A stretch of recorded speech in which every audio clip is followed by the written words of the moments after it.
All right, it looks as though I've been getting the hand here, so I think that means it's time to start and get this conference going. So first off, everybody, thank you for coming and welcome to CactusCon 10. So congratulations, thanks for being here. This is obviously our 10th event of this, so over a decade we started this event as just a way to kind of reach back out to the community. We wanted something that brought some of the best talented people together in Arizona to share what they had been learning about the cybersecurity industry and then help grow that here in Arizona. For the folks who don't know me, my name is Andrew. I am very clearly not Ryan, if you know Ryan, who unfortunately had a family incident that required him to not be here for this event. So kind of thoughts and prayers with him. I am one of the co-founders of CactusCon. We created this event literally after an OWASP event where we were drinking and had no idea what we were getting ourselves into, and decided that Arizona deserved a cool conference like the stuff that we'd been going from B-Sides and some of the things in the earlier DEF CON days. We were originally B-Sides Phoenix. We kept that name for exactly 1 year, and then we switched to CactusCon after that. We've been CactusCon ever since for about the last 9 years now. It's a little different because we switched some of the start dates, but this is our 10th event, so thank you very much for being here. As you can tell, this is our first sort of hybrid event. It's a crazy time for everybody. I'm super aware that this is not normal, and I hope it's not the new normal. So we were hoping things would be a little different coming into the year, but then with Omicron kind of hitting, we had to take some measures to figure out how to put together a conference that we felt represented that same quality that we wanted to share, the same sort of approaches that we've had for the last 9 years, but to do it in a way that was safe, for everybody. And so having it as a hybrid event is the compromise. And we're taking that pretty seriously across the board here. If you're online and you're checking this out, awesome. We're excited to have you. It looks like from when I was just online last, there's about 300-ish people kind of active online, plus another 200 people kind of in cahoots. And so what we're expecting this year is about a halfway split actually between the online presence and the in-person presence for folks coming to do that. With the CactusCon being a hybrid, for the folks who are here, we had to make some kind of concessions this year, if you will. Some things that we were not able to do are hardware badges. That was more of a chip shortage problem and a supply chain issue. We actually had designs early, which is exciting, but then all of the parts were going to take over a year to get, and so that kind of fell to the wayside. So some of us have this if you're really super into badges and you want to see it, but this is actually the badge for next year. It's pretty exciting that we're already a year ahead on that, and so thank you to Eric and the team, Skylar, who helped put that together. But it was more of a supply chain problem than anything else. The second thing we weren't really able to do this year was have a CactusCon Kids event, just with the nature of kids and the touching of all the things. And then, they're like a walking petri dish most of the time. So we just felt that it was probably in everybody's best interest to not have it this year for the purposes of safety. The last thing is, of course, vaccination. So you're all here. You've been validated for that. Masks are kind of equal with it. I hope that we don't have to explain to people how to wear masks. The only people that don't wear them, just so we're all on the same page, is the person speaking, because otherwise you really wouldn't be able to hear me, and we're kind of distanced enough that's okay. If you're actively eating or drinking, obviously it would be very difficult to eat through your mask. And then if they bother you and you want to take a break, please feel free to go outside and do so. Outside of the premise, that's super cool. I can't tell you what to do outside of the event, so that's where it is. We are going to keep an eye on it. We are monitoring it, so please, for the sake of our staff and our volunteers, just kind of be safe and smart at this point. I think everybody knows what that looks like. So with that, my last bit is just be kind to each other. Again, this is crazy time, so let's all work kind of through that together, and let's make this good. I want to obviously thank our sponsors. This event is, founded on the idea of 3 pillars, the original B-Sides pillars, which was vendor neutrality, free event for everybody who wants to attend, and the highest quality talks that we could provide. And so we take that really serious. We have a lot of sponsors who've really helped us out here this year. Some new event partners with Booz Allen, with New Genesis, and with Sands. And then Early Warning has joined us again to kind of take part. Early Warning has been a big part of what we're doing, or Zell has been a part of what we're doing for almost the last 9 years now. In fact, they're one of the groups that helped us create partnerships. So these groups and the partners, we take that pretty serious. These folks are not just giving us sort of money, if you will. I mean, that's great, but they are also actively participating in a lot of things, and without their support, this conference doesn't happen. So very excited and happy to have them here. Same with gold sponsors and then kind sponsors. We have a whole plethora between Amazon, Axon, Bechtel. I don't know why I'm looking over there. I have the same thing right here. Bishop Fox, BlackBerry, PayPal, Red Canary, SecureWorks, etc. Several of these sponsors have come back year over year, and I think that's awesome. I hope that's a testimony to their faith in the conference and the faith in you. This year we have like a career sort of village, and when you have a conference like this and people sponsor, one of the reasons they do so is obviously so everybody here knows them, but also to make connections within the community. Some of the folks here may be looking to get into cybersecurity for the first time. This might be an industry that you're not super familiar with, but having a career village gives you a chance to sort of take a look at your resume, talk a little bit about the steps that it takes depending on where you want to go, and get some feedback, and learn about the people who are hiring here in Arizona. So please do take some time to kind of check that out this year, and going from that. In terms of talks, in terms of how we've got that broken up, again, it's a virtual event. So track 1 and 2 are going to be streamed outbound. So we actually have all the speakers here, and for the folks who are virtual, you'll be able to see those online. And we did have some speakers change to being virtual with the pandemic, and that makes obviously great sense. And so there's like a hodgepodge of like some talks where in track 1 you'll be here watching it on a screen, but for the most part the speakers are here and we're streaming that back out virtually. Track 3 works the opposite, so if you want to see a particular talk that's virtual only, we're actually streaming it into the conference, so you can kind of go in there and you can check that out.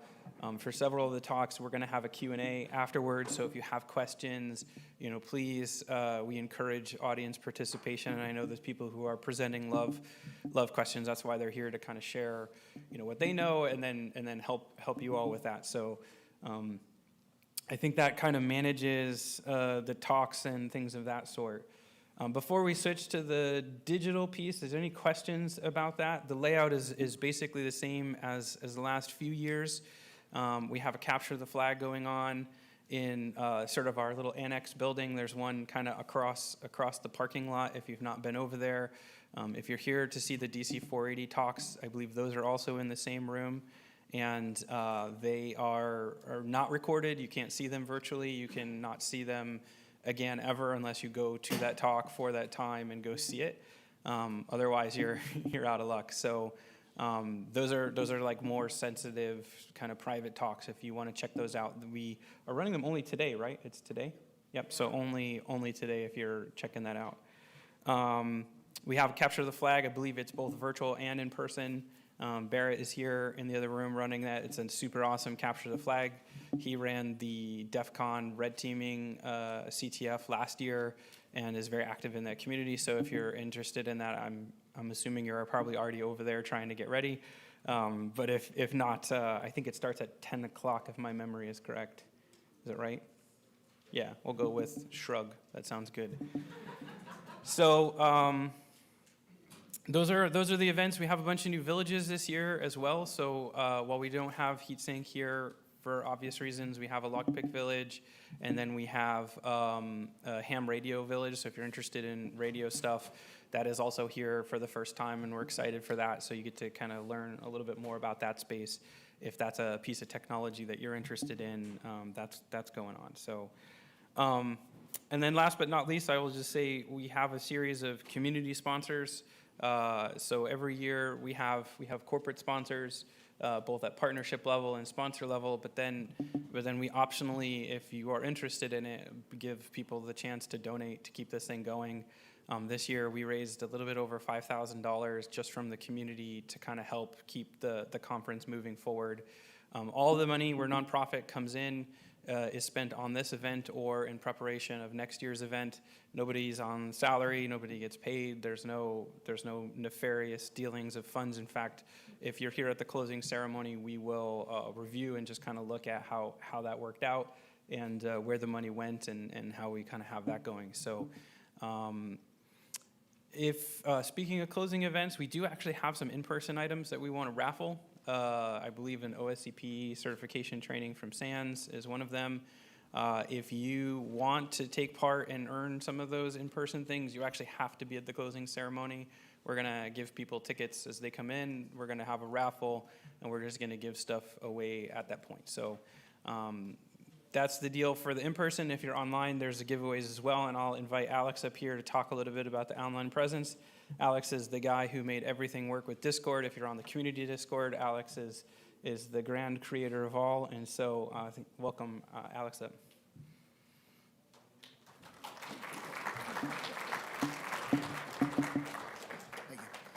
Yeah, good morning, everyone. I just want to take a few minutes to talk about how some of the hybrid stuff, and especially for the online virtual attendees who are watching on the camera, one of those cameras. But as Andrew mentioned, track 1, which is this track, will be streamed outbound to YouTube. We will also have the ability for our remote people who are virtual to ask questions in the Q&A Discord channel. And then we have a volunteer in here who will bring those questions up to the podium so that it feels like a true conference where people, regardless if they're at home or here, are able to interact with the speaker and do things like that. Track 2 in the Mesa room is running the same way with a few exceptions. There's a couple, like Andrew said, that went virtual. Track 3, which is in the next room over from here, is our remote presenters. So anybody who attended virtually last year will understand that format. It's the same way. They are pre-recorded talks on YouTube Premiere, and most of them will be followed with a live Q&A where the presenter and one of our MCs will get into a video stream and ask and answer questions. So if you are physically in that room, we'll have a volunteer who's taking those questions and passing them to the MC. If you are remote on Discord, feel free to ask them in the Q&A track Discord channel, and we'll be able to interact with that way. I encourage everybody to make sure, if you're in the Discord, check in with our sponsors. They'll be sponsoring giveaways throughout the conference. You'll see announcements on our announcements channel. You'll just hit the thumbs up to enter the giveaway. Wow, I just blanked on my train of thought of what else I was going to say. Yeah, but we're excited to have everybody here, and thank you especially to our virtual attendees because, you know, I understand you couldn't all make it here in person. We're happy to have you and hope we're able to provide an awesome con. One more note for the virtual attendees. There are 2 workshops that are virtual only, and we have a couple that are in-person only. The in-person workshops will not be streamed. The virtual workshops will only be in Discord and will not be streamed in. I will say, because of the limitations of Discord, there is a cap on the number of people who can attend these workshops in the Discord. We will open those channels to the public 15 minutes before the workshops start. We'll make an announcement, and it's first come, first serve. You get in the channel, you watch the stream, you're good. If it fills up and you can't get in, I'm sorry. That's just the nature of Discord and the way we're doing the conference this year. If you leave the channel, you might not be able to get back in. So that's just a note for the workshops. If there's any help to our virtual attendees, if you need any help from moderator, you can type !mod in any channel or in a private message with the bot Hacktar. If you need help with the registration team, you can do !registration or reg, R-E-G, and it'll get you a private chat. We encourage everybody to use those features. We wanted to make sure that in addition to being able to just ask for help in a chat, you had a private back channel way to ask for help if you didn't want to, if you have concerns that you didn't want to be made public. We wanted to make sure that everybody has a way to get in touch with our moderators. We've got a great team of volunteers, both virtually and in person. Are there any questions from the room about how we're doing any of the virtual stuff this year? Yes? Being that you're streaming on YouTube, will the videos be available after the conference? Yep, the question was, since we're streaming on YouTube, will the videos be available after the conference? And all of the videos will stay up. They're going to go live, and they're going to stay up there. They're all individualized. That's actually reminded me of one other thing I wanted to say. The links for each talk will be announced in the announcements room in Discord. You'll have the link that'll take you right to the live stream. And after the event, that link will still stay live for that particular talk. And so it'll be up there forever. It's really the first time that we've done a live event where we're recording talks, I think, at all, and keeping them up there for future. Any other questions? And I will turn it back over to Andrew, and I will run back to the command post and get ready for the next talks. Thank you. Awesome, thank you, Alex. He, I know, he didn't know about the box throwing. I'm sorry. My wife's got a box too if you want to get thrown a box or something, so. Last thing I'll throw out there, how many people, is this your first time here at CactusCon? Just curious. Wow, that's awesome. And I assume the rest of the room is about more. How many people have been to, let's say, only one other CactusCon? Okay. How many people have been here for, let's say, more than 5? How about that? Dang. How many people have been here more than 8? Love it. Awesome. So for the folks who have been here more than once, the people who have the green shirts on this year are your volunteer sort of crew. Feel free to ask them questions as you go through the event. We actually have a couple of different really cool tracks here in person, which we haven't had before, like monitors that actually show you where everything's at. So as you're walking around, you can actually see the upcoming talks and where they're going to be. And so that's a cool opportunity that we haven't had in the past.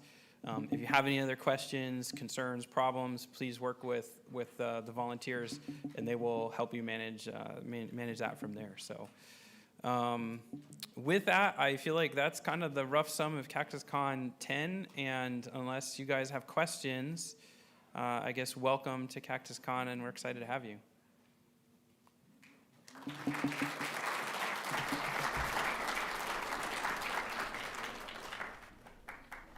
Cool.